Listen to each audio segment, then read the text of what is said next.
barnaamijkani wuxuu ugu horeeyaa taariikh dheer oo aan ka qabanayno xaaji cabdi xuseen oo lagu naanayso xaaji cabdi waraabe waxa ay tahay maanta maalin muhiim ah runtii si aanu taariikhda u bilowno xaaji cabdi kusoo dhawo barnaamijka waxaa marka ugu horeysa aan ku weydiinayaa xaaji cabdi maanta da'daadu waa intee halkeese aad ku dhalatay bismillaahi raxmaani raxiim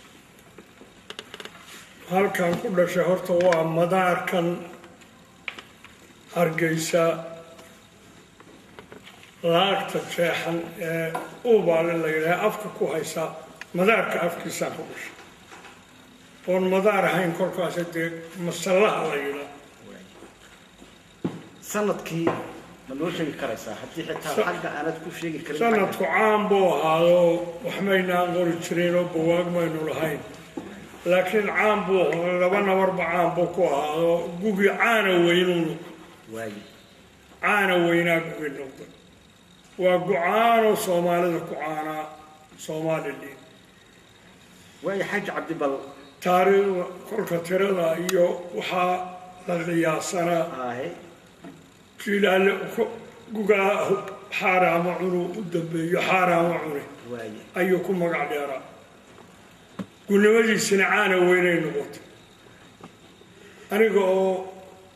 40 bixii 3 habeen iga hadhay baa aabbahay kolkaa Hargeysa lagu dilay waa intaan aabbaha soo gaadhin intii muxuu ahaay intaan la dilin bal waxaad ka warantaa horta reer abtiga iyo markii adigu aad kacaantay reerka qoyskii imisa caruuraad walaalahaydeen reer abtiga hooyada reer abtigay wuxuu ahaa Sacad Muuse oo reer Axmed Abuba reer Ismaaciil oo reer Axmed Abuba oo bacayna hooyaday Qaayibo Faarax baa loo oran jiray Qaayibo Faarax Shabeel baa loo oran jiray waayahay marka bal waxaad nooga warantaa intee jir baad ahayd ama waqtiga da'daadu goormahayd markii aabbaha la dilay kolka aabbaha la dilay iyadoo 40 bixii 3 habeen iga hadhay ayaa aabbaha la dilay hooyaday igu tiri muxuuna ka kacay dilka aabbaha dilkaas wuxuu ka kacay qabaalad baa la isku dilayo labada beelood dhexdooda beesha oo ahaa ciida gala ahayd iyo beesha arab ahayd ayaa isdiladoo kala jabay oo arab iyo gobdoon nimanka la yidhaha huwan bay la baxeen oo goonay u degeen markii aad midka xaaji baad garaadaysatay ee aad xoogay kacaantay ee aad adduunyadan ogaatay halka aad ku nooshahay iyo waayaheedaba bal waxaad nooga warantaa markaa waayaha dhulku siduu ahaa markaad eegto xagga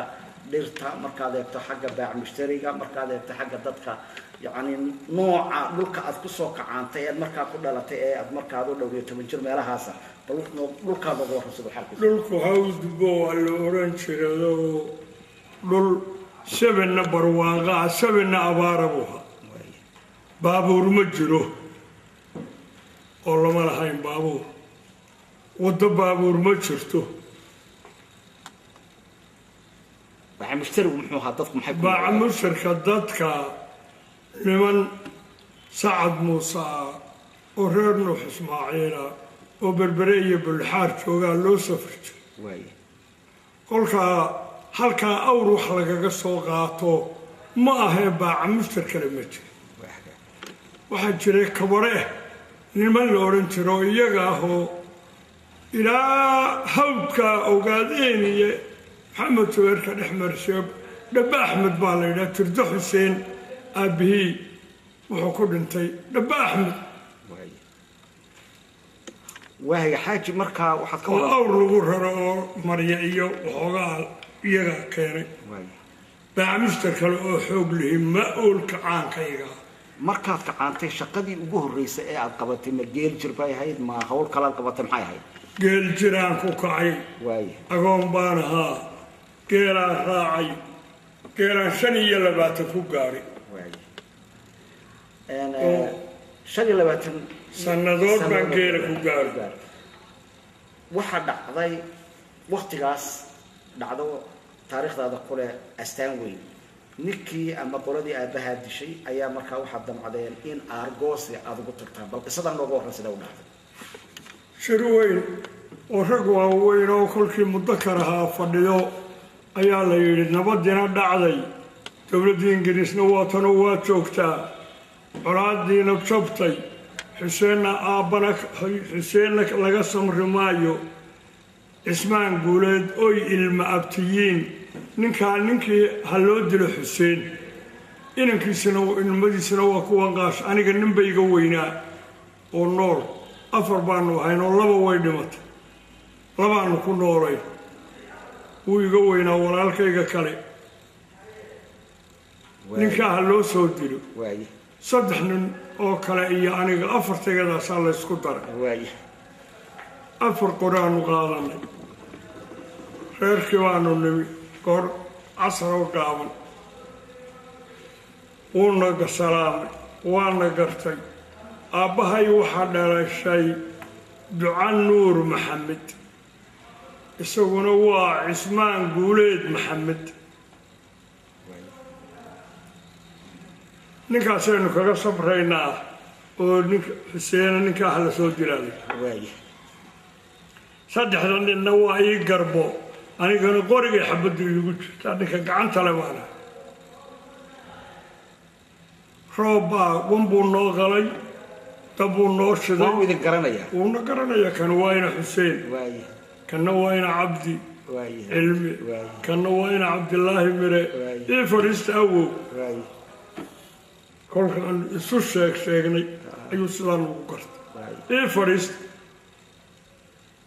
maxaad doonayseen guurdoon baanu nahay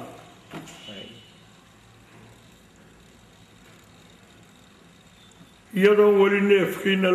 qalay naloo keenin uu dermadii noo dhigay oo dabkii naloo shiday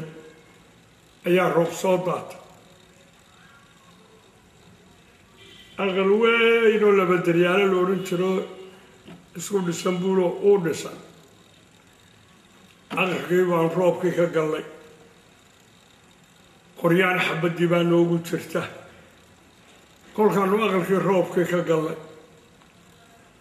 ayadu aqalku shiraaqya maynu lahayn inkastoo weeyey daroorinta wuu soo dayn jiray ayuu halkaa ka soo qaaday hargawaali baa la odhan jiray galbeed baa laga soo iibsan jiray weylaha saantoodoo la isku toltolay hargawaalidii buu yidhi dusha ka saara 3 nina kale anigana masallo cusub uu leeyahay ayuu dusha iga saaray uu yidhi daroorinta yay maryaa idinkaga dhicin kolkii daruurta in aada roobkina hayay ayaa baraagi ma jirto loo sii daayey xoolihii kolkii xoolihii loo sii daayey uu geelii sii daayey ee haantii dumarkii la cararay ee arigii la sii daayey ayaa la yidhi dawaa goortaynu la eeganayna kolkaanu soo baxay baan idhi warqoryaa xabadda ka bixiya war ma ninka daroorina in loo quuri waayaynu xabad u quudhnaa mise haddaan imika dilo aabbahay miyaan helayaa waa imanayaa war ninkaa isagaana aabba ka dhiganayaayo qoryaa xabadda ka bixiya ninkii noogu weynaa ayaa yidhi anigu nacasnimadaada sidaa waa kaa filaayo kii kale a yidhi walle isagaa inagaga jooga tahar cabdilaahi isagaa inagaga jooga kuwayna soo dirayna rag ma ahayn inaguna waxba mayi ninkanu isagaa taladii inagaga jooga qoryii baanu xabaddii ka bixinay geelii baanu la waraabinoo la xaraynay qiso la yaabla markaa xaajo dhacday markaad halkaa maraysaan waxaa dhacday inay markaa ahayd iyo mar kale mooyaane inaad markaa muxuu ahaye aad ninkii intaad la hadashay dabadeetana wixii aad u socotayna aad u sheegtay iyo wixii dhacay dabadeetana aad weydiisatay inan ka mid a hablihiisa waa berigii kolkaas waaye xoolihii iyo biyihii la dhaamiyey iyo kolkii usha laga dhigaa jarmadayadii iyo dabkayagiina lagu celiyey wankii naloo qalaa naloo keenay wixii alla noo calfaanu ka cunnay waanu iska seexannay waa bariisannay waagu markuu baryey baa wuu soo baxay shaahan iyo waxaas ma jiraanoo lama yaqaan geelii baa caanaha xoorka duulaya qorogna loo keenay kolkii aanu tagi weyne geel kala dareeray ayaan isagii u yaabay waxaanu idhi awow waxaanu u soconnay kolkii hore inaanu ku dillaa xabadda qoryahaa noogu jiray kolkaa daruurintii noo quuri weydaan anna xabaddii kuu quuri waaye iminkana waxaan isu rogay inaad kaa guursadaayood inan isiisa aabba ii noqoto wuu argagaxo wuu naxay madaxuu ii salaaxo ii dhunkaday wuxuu yidhi waa ku siiyey inantii inantaa yar ee iminka naaskuun laga daayo malaa laba jir iyo wax ahayd ayaan joogto inantii waan ku siiyey intaa aqalkeeda aanu gallaanu doonayaa hahaaga kale waxba ka dooni maayo aqalka aan galaan doonaya waa ku siiyey buu qorigii iga qabaanay xaasha buu inantina waa inan yar inantina waa inan yaroo laba jir waxaan kuu ballan qaadayaa adoo ama dhinta ama fasaxa maaha inaanan anigu nin kale siinin baan kaa ballan qaadaya qorina iminka kaa qaadi maayo qorigiisaan kaa qaadi maayo waan ku siiyey sidaa beeshii ku wargeeyo raalli ku noqo buulaa ballan baan kuu qaadaya waan la tagnay beeshiina laga soo diraanu tagnay beeshii kolkaanu sidii kula noqonnay raggiina diray wuu duceeyey waa noo duceeyey idinkaa naga tala roonaa bay yidhaah kolle xuseen ma yimaadeen cismaan ilaah wadaan inagu dhagarayn waa noo duceeyeen inantii waxaanu kala maqnayn 17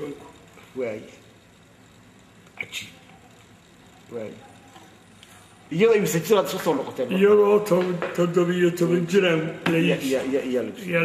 aabaheed u nig inantii magaceedii iyo inta carruur ay dhashay xaaji ma noo sheegay faadumo cismaan guuleed baa la yidhaha waa nooshahay 14 bay ii dhashay alxamdulilah shan baa nool dhowrna dagaaladii bay ku dhinteen waa dadkii kuwa dhintayna dad badan bay ka tageen xaaji waxaad caan ku tahay xagga nabadda iyada waxaad ka soo qabatay nabadeynta Somaliland waxaad kale oo taariikhdii hore ee aad suudaanada la fadhiisan jirtayna nabaddaasi waxay ku leedahay astaan weyn ma laga yaabaa dhacdadaas sidaa u dhacdada imika ka sheekaysay ee adiga oo u soo anbabaxay inaad ninkii aabbahaa dilay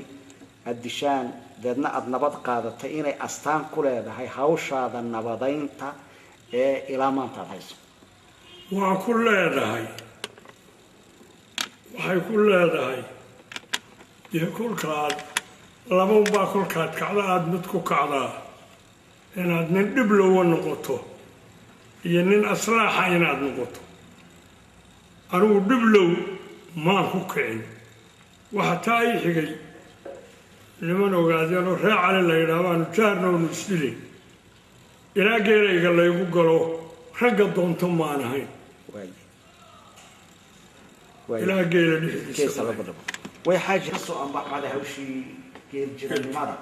oo markaa ka mid noqotay dadkii u talinayay marka waxaad nooga warantaa suldaankii beesha markaa suldaan diiriye ayaad ka noqotay nimankii xusuusidaha ee ag fadhiisan jiray siday u dhacday goormay saahay suldaan diiriye 140 buu ku dhintay anugu waxaan qabtay caaqilnimada 40 intii ka horreysay walaalkay baa hayay 10 sannadood muddo ah ila ahay kolkii ka hor xigtayna adeerka yaa hayay oo cilmi yuusuf la yidhaah kolkii ka horreysayna aabbaha yaa hayay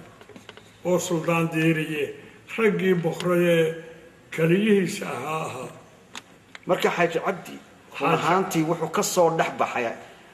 qoys markii horeba caaqilnimada xagga beesha taariikh dheer ku lahaa taariikh dheer ku lahaa cuqaal noqda halaya dadka qaar inay moodayaan intii muxuu ahaayeen maamuladan dowladnimadu timaadoon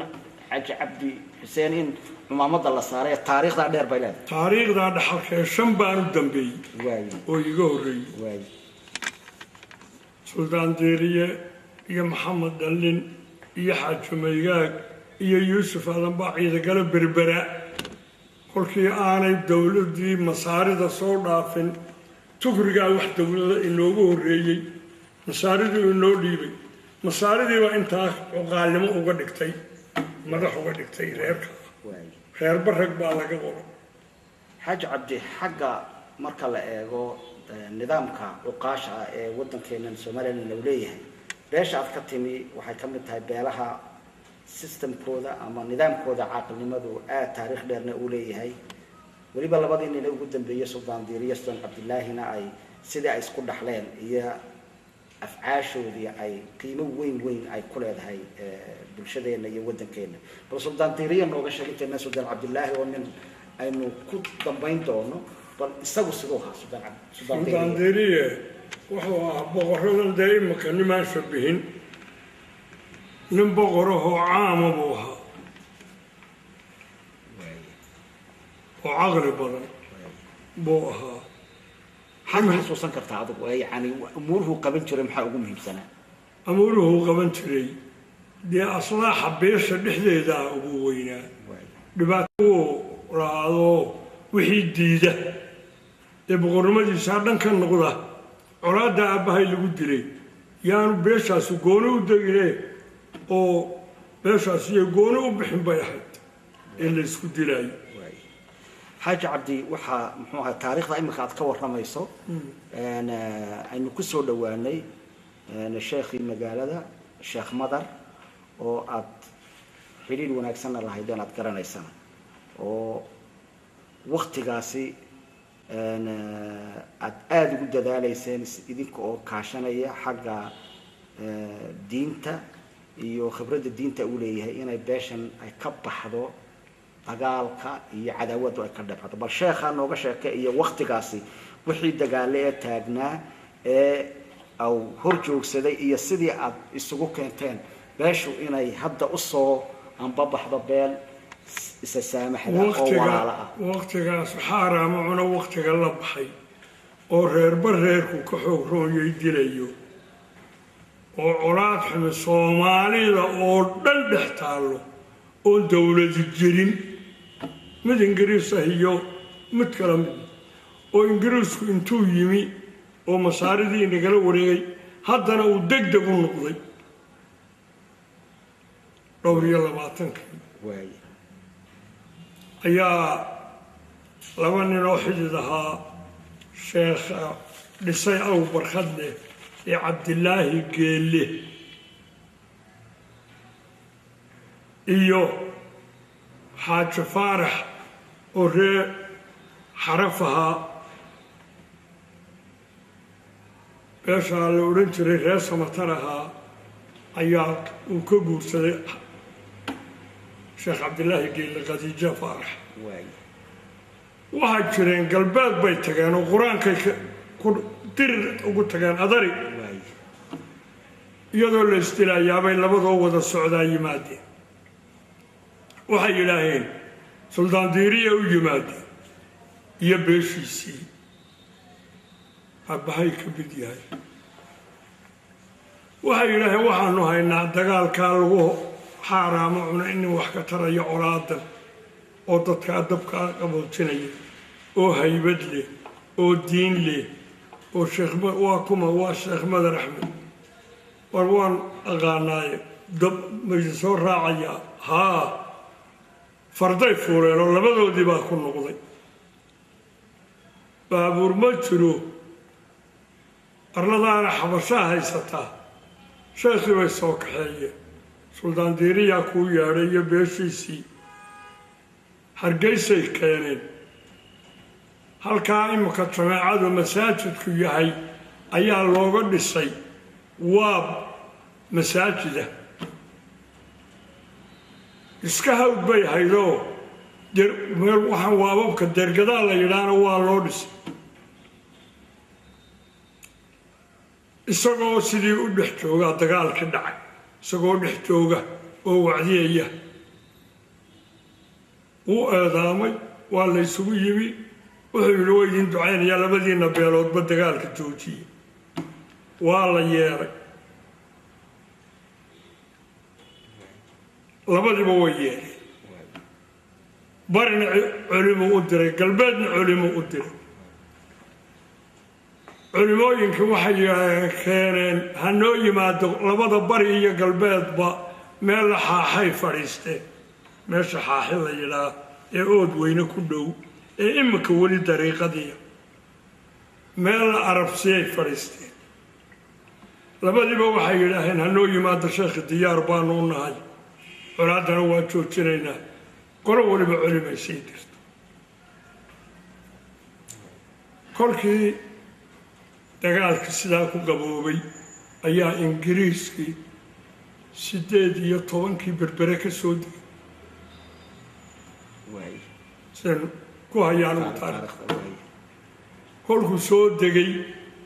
ayuu warkii 1817 adiga dhinacaas ku hayay kolkaasuu warkii maqlay ninkaasaa wax kala qabay ninkaasaa sidaa yidhaah waxaa ka soo horreeyey dalamiya nin la yidhaah ninka nairobi magaaleeyey dalamiyaa soo diray dalamiya halka yimo aqalkaa sheekh madar ku aasanyay ayuu dhisay suldaan diiriye u dhis buu yidhi aqalkaa uu soo amray berberay dowladda ingiriis hoogta amay soo dhaafay kolkuu aqalkii dhammeeyuu suldaanka war anigu halkan geli maayo beeshayda dhex joogayahay sheekhaas roobka ha kala galo kutubta faraha badan u haysta sheekhii baa daartaa galay dalamidana wuu ina dhaafado nairobi buu tago xuseen xasan iyo colla buu abbaansaday uu ka haystay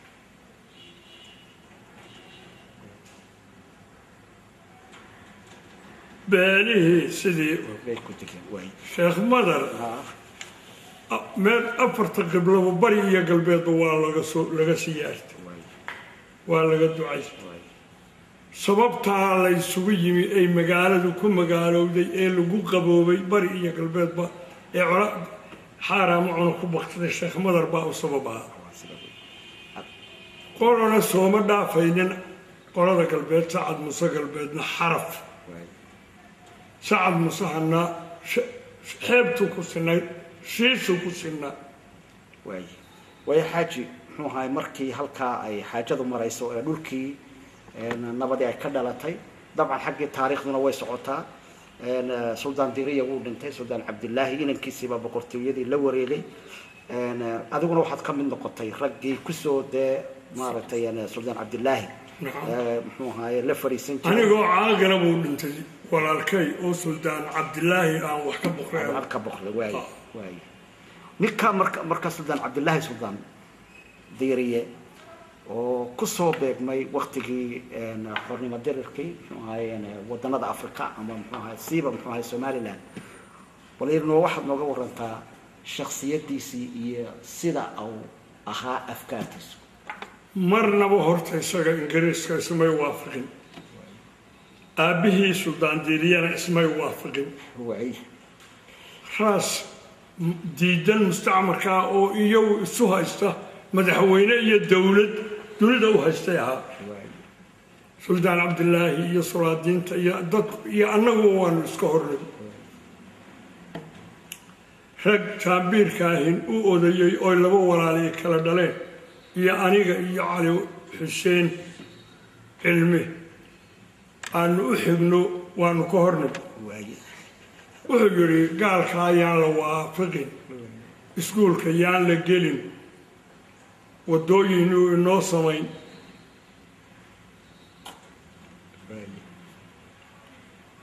waar dadkii oo dhan baa ummaddii soomaaliyeed oo dhan buu haystaa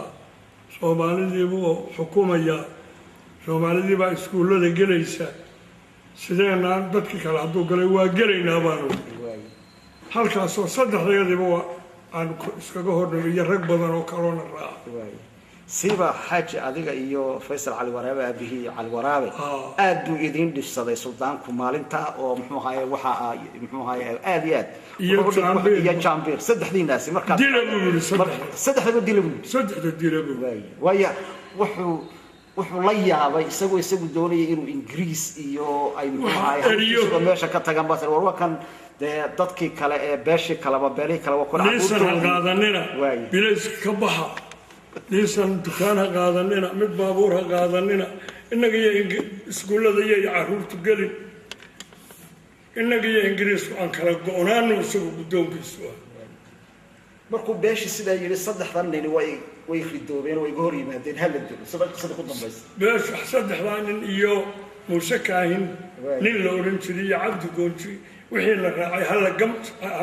hal laayo saddexdayada iyo Muuse Kaahin shantayadaba waa nala fara saara haddana dee tahay dadka kale nala socdayo beesha kale Soomaalida kale oo dhan baa nala socotay oo Sultaan Cabdillaahi qaldan iskuulkiina waa ku ogaadnay isagu sidii bay ku kala dhinteen Ingiriis ku kala dhinteen dabcan sidii bay ku kala dhinteen oo markii dambana wuxuu ka mid ahaa ololayaasha ragga ugu waaweyn ee u ololeynaya xornimada iyo wadankan Soomaaliya ninkii xornimadan ku dhawaaqay ee Faarax Cumar la oran jiray oo isku ayni ahaayeen bay saaxiib ahaayeen Faarax Cumar baa intaa dibadda kala hadlayay oo la xidho dhowr goor la xidhay adu Faarax Cumar indhaha ma ka qaad balada xoogay looga sheeg way taariikhda Faarax Cumar buuga ay ku taalo si waxay ugu taalaa runtii maxaan isku dabaridnay oo dhowr meelood baa lagu magacaabay marka Faarax Cumar fikradiisa iyo adiga aragtidaada iyo sidoo kale nooga horta in Cabdillah Xasan dabadeed xornimada xusuusteeda Faarax Cumar baa ka yimid Sultaan Cabdillaahina isku ayni bay ahaayeen saaxiib bay weligood ahaayeen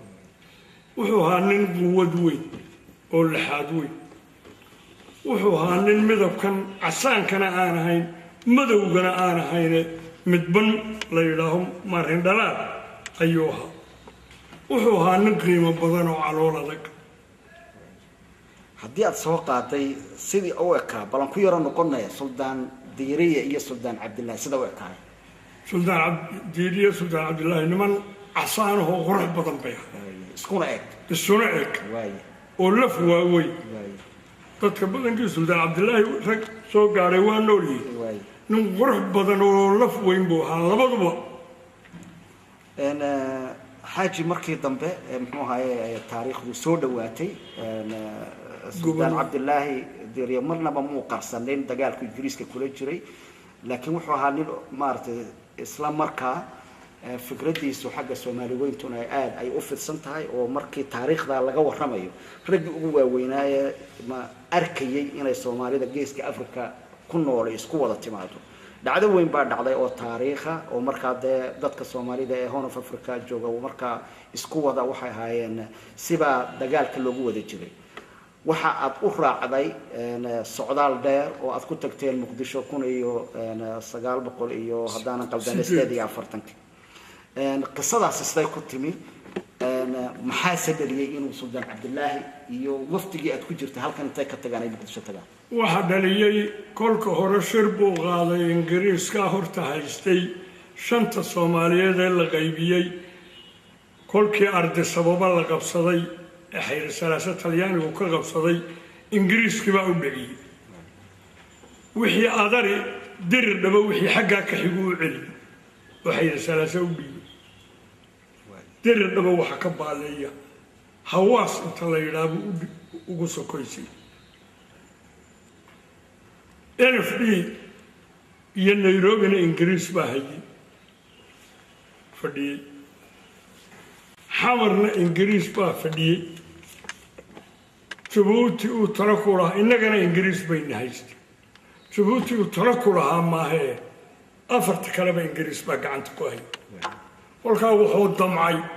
inuu mid inaga dhigo oo isagu uu inoo macallin noqdo kolkaa dig buu ku shiriyey dig baa la ysugu yimi kolkii dig la ysugu yimaa la yidhi wadaynu imika ingiriis inaga wada qabsadoo ina sii dayn maayo ka noqday SYL buu abaabulay ingiriisku 13 nin oo macruufa oo cabdirasaaq xaaji xuseen geeridiisa aanan ka maqal ayuu sameeyey SYL ay walaalaad tihiin soomaalida raaciyayabuu hargeysa waad ogtahay xaaji inta halkaa kaa qaban waayo buugun bay meel kaga qorantay inuu ingiriisku isagu abaabulay SYL marka waad ka warhaysaan SYL waa ka warhaynaa inuu SYL abaabulay waayo sidaaba umay fideen oo markaa dunida isagaa haysta la yidhi nimankaa inaga daaya buu yidhi xaj cali yooris qaadi ibraahim suldaan cabdiraxmaan suldaan diiriye garaad waa nimankaa isku dhaqan ma yihin inaga daaya SYL sheekh khaliif sheekh xasan nin la yidhaah ayaa qabtay calankii aadan cabdille cismaan baana keenay oo aqalka xaaji khaliif ku soo degay suldaan cabdilaahi baa yidhi calankaa soomaaliyeed ee nabadda sida la celin maayo geel buu ku qalado oo kursigu ugu soo fadhiistay halkan aqaladaa halkaa imika ay fooqaa suka dhisan yahay local government iyo masaajidka ka soo baalaysa ayaanu calankii ka taagay iyadoon hargeysa u dhammayn oo inta kale nagu diidantahay beesha dhinacaas oo yidhaaheen isku dhaqan mahin inaga daayo xaaji khaliif sheekh xasan baa halkaa aqalkiisii uga furay aqalka xaaji khaliif baa laga taagay calankii sidaasaa calanka lagu soo dhoway bacdigan aanu tegayno marka xaaji aan ku yaro noqon noqta waayahay kaa horeed weydiisay shir buu qaaday ingiriiska haddana shir soomaaliyeed buu xamar ka qaaday waa kaakaan doonayaan kugu soo cesho muxuu ahaay waaye shirkaasuu qaaday shirkaa uu xamar ka qaaday ayaa wafdi ha la tago qoladii dhinacan oo u xoog doonay sacad muuse oo suldaan cabdiraxmaan suldaan diiriye garaad u boqoriyey oo dunida kolkaa u saldhiga oo qaadi ibraahim sheekh madar ku jiro oo xaaji cali yoonis ku jiro oo xawaadla xaaji madar joogo oo warsamo oo ragga aanad malaynayn oo maxamuud cumar xaasi talinayo ayay yidhaaheen nimankaas u dhaqan may u tegi mayna shirkaa qoladii dhinacaas ee garxajiska sheeganaysaa tidhi waa tegayna warsamo iyo arabka warsamo suldaan madar oo suldaannimo ku shaqeeyo suldaan madarna dhintay iyo suldaan maxamedkii cafadii dhowey dhintayna suldaan faarax iyo suldaan cabdilaahi iyo ragay wataan oo 40 ku dhow baan ku baxay muqdishaanu tagnay waxaa yidhi 4 dowladood baa kolkaa jooga 4 dowladood gobonnimaa laydin siina kolkaanu 3 xasho joognay ayaa xaawataa ka la dilay oo wixii ajnabi ahaa oo dhan ay laayeen yaanigii meesha joogay dadkii la dilay waa sida yaa la ergadii baanu galiyay qaboojiskii waxay yidhaaheen iyagoo kala fadhiyo digir iyo midhigla gooni u fadhiyaan oo reer baydhabiihe ayaanu u tagno way sugayno waxaanu horta dowladnimada qaata suldaan cabdilaahi aada u ololay ragga meeshaa jooga maqtal daahir garaad maqtal daahir baa ka mid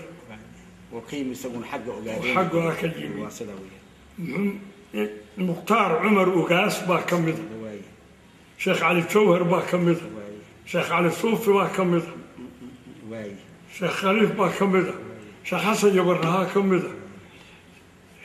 هرر لمن كي يدير البوي او تجاره او ايا كمد مدح ما يستمر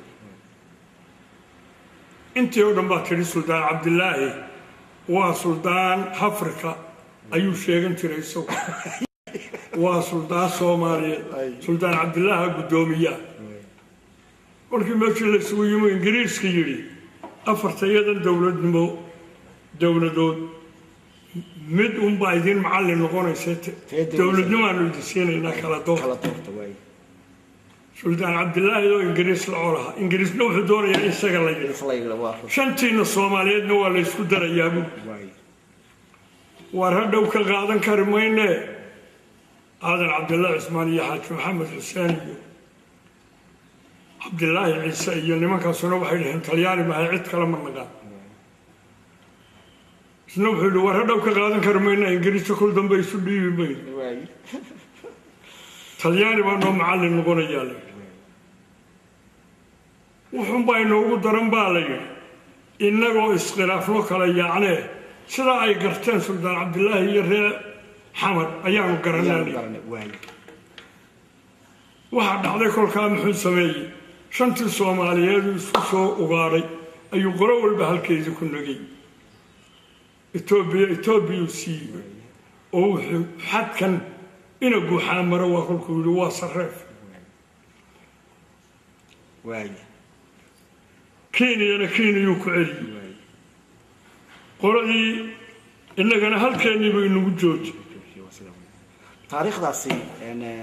xaaji waa mid xiisa leh runtii waayo markaa wasiirkii dibadda ee ingiriiska oo Devon la oran jiray oo xisbiga Labourka ka mid ahaa ayuu ahaa ninka u ololeynayay Soomaalidu markaa inay isku wada timaado sidaa tidina shirkaad ka qayb gashay wixii ka soo baxay ingiriisku aad iyo aad buu ugu dhibsaday dabeetana sidaa tiri dhulkii waa lagu qolo walba halkii ay joogtay ayay ku nagaatay adiga iyo Suldaan Cabdilaahi Diri waa soo noqoteen xarakadii waxa bilowday muxuu ahaa halka kan ee Somaliland gobonnimadeedii markaa la doonayay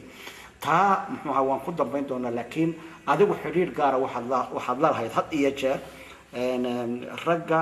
muxuu ahaa ka soo jeeda beesha xagga muxuu ahaa ogaadeynaya ama xagga Soomaalida ku nool dhulkii markaa Ethiopia ay Soomaalida ka haysatay ragga asxaabta haydan waxa kamid ahaa Suldaan Biixi Foole Cabdi Jabsad baa kamid ahaa Umar Jaas baa kamid ahaa raggaas kamid ahaa xiriirkaaga iyaguna de xarakadii weyneed waxa kamid ahaa أفوران لا كمدها شيخ إبراهيم بالورنتي شيخ أفوران لا كمدها شيخ إبراهيم أفوران مرقي هل كان أي ماداني هرقيسي مادانا ضدك حد يجير أنا مارتي سو مرتقى جري هذا الكود يتلذو ده بيش سوق جالسين جري بقى ياد كمدها أنا نما كاسي مركز دجال كي دبليو مارتي أنا الجوي بفاعي إدنا صدنا شو سيد هلا قاعد عدك على شيخ جوج وفن نوتري يقارن كي نوجونجا نوتري إذا تردي بان قاضي وأنا أنت سو إرجع وافضيا وانصوي البابدين ونحجي أنا ضد كاسي موحها ميت كل سنة حاجة محوها يعني سكورسد إيو حرير طلني ما إيو كل سنة مس حرير سياسات بكل سنة شنو يجيب حرير كاسي؟ لا بعد ما واي رجاس حرير إيبال وضعها دجان نوان وهاي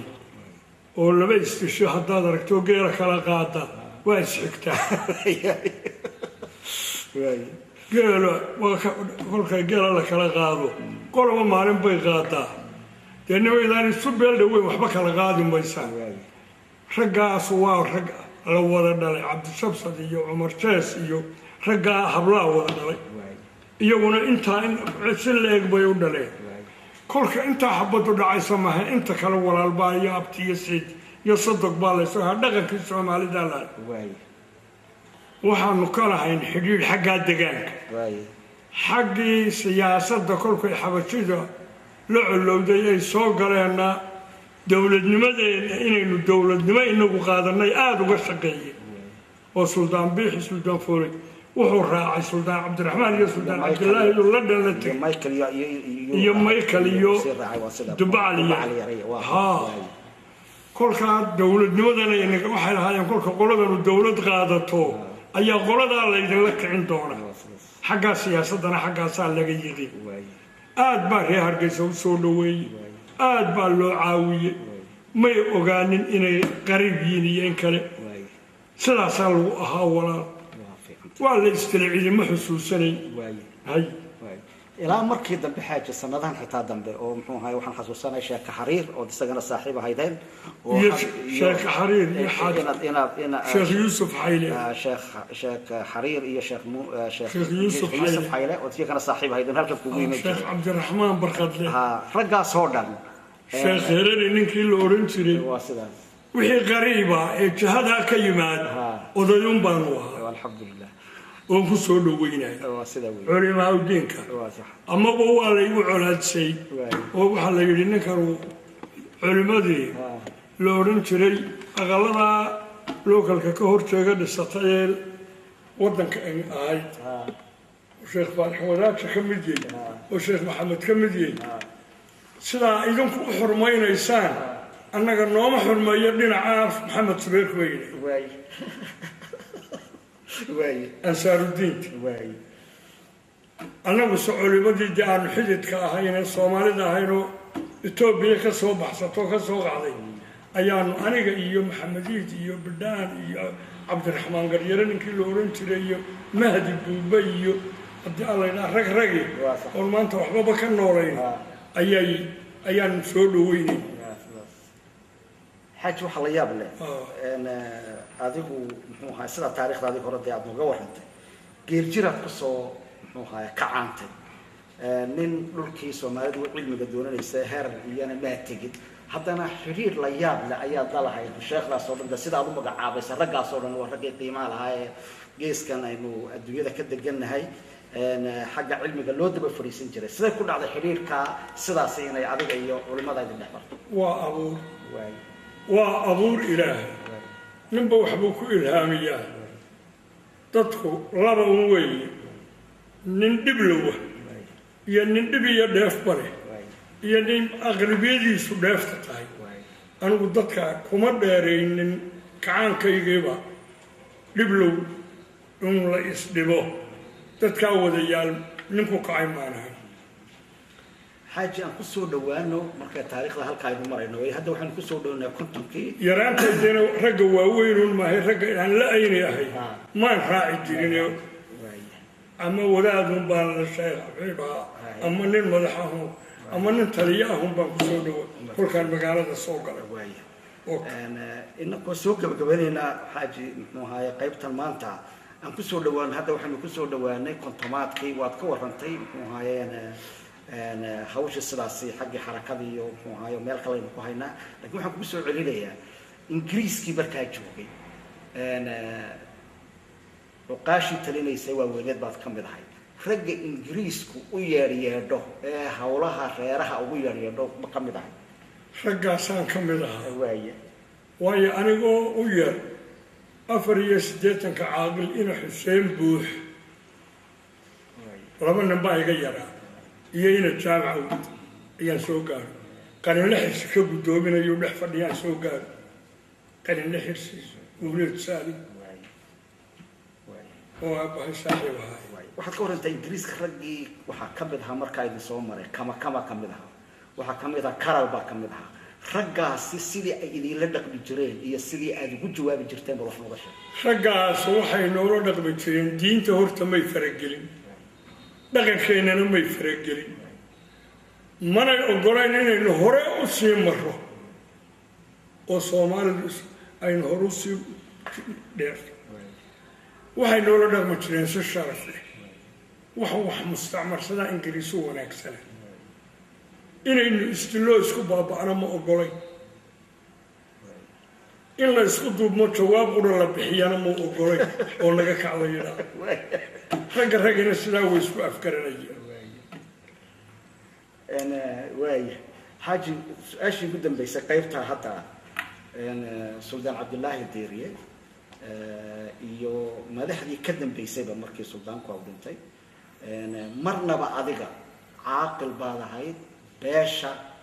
ka soo jeeda oo hawshaada ugu weynad halkaas ahayd siyaasina waad ahayd ninda ehludiinana sidaa imarka aynu sheegnayna waad ahayd marna ma lagu soo jeediyey iminka waxaad tahay guddoomiyaha guddida joogtada ee buurtida alxamdulilah ayaa tahay oo dee hawshaa watay muxuu ahaay meelo kale aynu iskaga waraysanay aynu ka warranay laakiin waktigaa marna howlahan siyaasadda ee culus ee iminka aada hayso ma lagu soo jeediyo masale ma lagu yidhi xisbigii SNH oo kan xisbigii UNF oo kale adigu waxaad qaabilsan tahay xubinta xagga siyaasadda ah ee xaqii caaqilnimada ma lagu daray mise waxa ahayd wax ballaaran oo marnaba aan sidaa xagga siyaasadda qayb weyn laga siinin maya kolkii xisbiyadu furmeerayna dowladnimadii la doonayay calanka lagu tabcayay ayaa laba xisbi saddex xisbi ayaa la noqday mid SNM buu ahaado kiilka ka asaasantay ayuuha Axmed Xasan Ibraahim iyo Rashiid Suldaan Cabdillaahi iyo afar bay ahaayeen oo Cabdalle Xaaji Faarax إيك خصوصا نكيك وهالك وتكوها مايكل مريم وتكوها كنت رجع صورنا وحن دوني سلاش وديني وحوي عادقو مرنا ما يصير هو السياسي هذا يصير هو عقل ما يصير سير كلا سوعي سلا بدا وحن لبدا وحن أنا حقا السياسة وحن كاها إن حسب جيجانو بسمع بانك إن يفتح لا يويران يوفتح وحن يسكسين إن إنجليز كا قرضنا waxaa la xigsiinayay inay Ingiriiska markaaba eriyayaan annaguna inaanu Ingiriiska tababar oranayna ayay anigoo la iga waaweeyay kolka loo tagay madaxda saxaadana la iga ma tagi jiray xaaji waxaan ku talinay in Ingiriisku 10 sanadood wixina bara oo ina hogaamiya qolada 10 sanadood baa wax la baraay xamar أنا طبعا كأنه نحبيا أو إنه قاميا اسم بان بدي يا محمد إبراهيم عقال كم رحلة كورها أنت تعال يا كلا لكو هينا وما صنتها وحندوني إلى سواشي جدا بيسا حاجة إلى حبة ما أنت دايما تقول بدنا ماشي شر مهم الله وهيا فنتي واتما دا وحنا تكبر بيسا تانتون هاي أنا مارتي أنا ماشي شر مهم الله وهيا واتما دا حول في عن ومركز دكتور خالي هنا واتكبر ستة إلى ما ننتهى الصوت الشيء ثلاثة بالشهادة هي ثلاثة وطن حتى ما لقى بهنا لويه رواية درين كابو سكون وهذا سليط هاي مركز لقى الصوت حاطنا دوريا حداد مش هنجوبته حسب قرن وسلاعات وشكت يوم بانو قبا كل هذا سلعو أنت الجو ولقوها يو وحكر السيمو أما وحس كوابين ولا يقصو هذا ما هذا تسلمين قتانو بحر يلا وحول بس اللي الله قدر يقول عياه عياه هذا يا دكتور كمود يا النبي جيب النبي وديين قاربا نبض بسنة وحلا يقول يا بدنا أبو كتشو وحي كقول عيك الصبر أما وحكون مناسبة على هذا كالصبر أما أدوه بلابل تبكى أيام بدن كذا أنا عيبت إذا ما عيبيا وحوي هذه يقول كذا يوم باطرة كتشوغ باطرة هذا المكان ركب ضمبا يقول عرا مدحدين العرادين لي يسقى الورجو كاسي علكي سان الورجو ركان جعل هاي أنوه وأما بقي والدي أما بأنا قد أنا والد لقوه هاي أي قلق بدن إيجو جست ما حاله يسرع وما قاده ويا النبي يبى لما وضع راعي هدول الكرسي دور يروى كل ياي أنا يا وحال عيبتاي وين الصمية إلى هذا كل واحد بدل يبدلي نكا كرسي كفر الندام نقول بدل ما هي عيو كريو يعني ما نحب يسعى أيام عيبتاي وكذا عيبتاي الحمد لله حاجي أنا أيوب بدنتي إنه وين حنتي سوا أبي ونوت هذه أدب الحاج ومع صنتهاي هذه هذا الحمد لله رب العالمين هذه أدب الحاج ومع صنتهاي هذه أدب